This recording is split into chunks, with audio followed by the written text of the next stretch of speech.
Okay, this is just a simple little method that I do in order to get great results with my squash that I put up. It's fresh squash, and it is right here. I start in my sink, and I scrub it and get it good and clean. Then you dry it. And I just set up a station. See, you dry it. Then you're going to slice it, and I slice in small. And when it gets to the if it's too big, in my opinion, then I slice it in half. And of course, y'all use a toss bow. It makes your life easier. But anyway, I just slice the ends off, and then I slice each one. And then I come down here, and it's just an egg. You just stir it up. Not as good as if, you're not putting air into it like you're scrambling your eggs. But just mixed up. And then I use my cornmeal.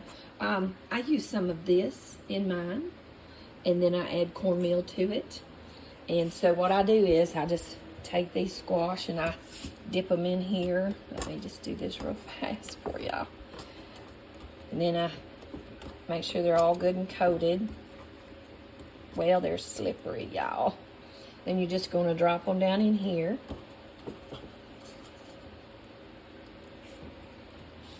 And then you'll make sure they're good and coated. And then I put them on the trays, and then I deep fry them. Deep fry them. I pick to deep fry some for supper. You just spray it real good. You can get these trays at the $1.25 tree.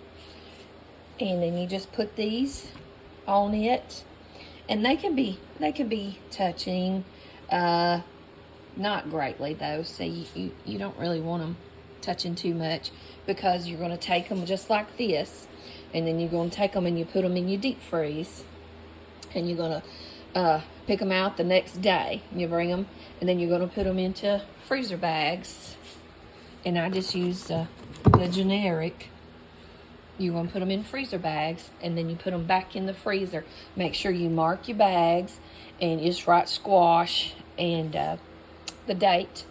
And then when it comes time to cook them, you just get you a pan of hot grease. Now, it's got to be hot grease.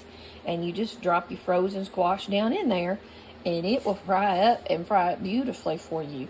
And that is just something that I like to do. So, it's an easy way to preserve your summer squash and have it edible for you when you get ready to re-eat it. And then I've got something else I'm going to tell y'all. This is what Southerners call squash. We don't say yellow squash.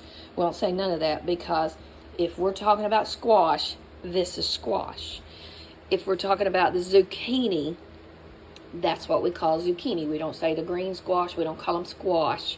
Even though, yes, we know they're part of the squash. The differentiation is this is the zucchini and this is squash. So if you're ever in a restaurant, a cafe, or somewhere, and someone says, do you want squash? They're not going to bring you a zucchini. They're going to bring you a squash.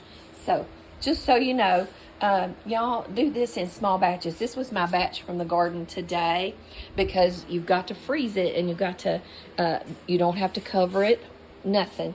Just lay it in the freezer just like that, and it will be delicious whenever you get to cooking it later on in the wintertime. Fresh squash.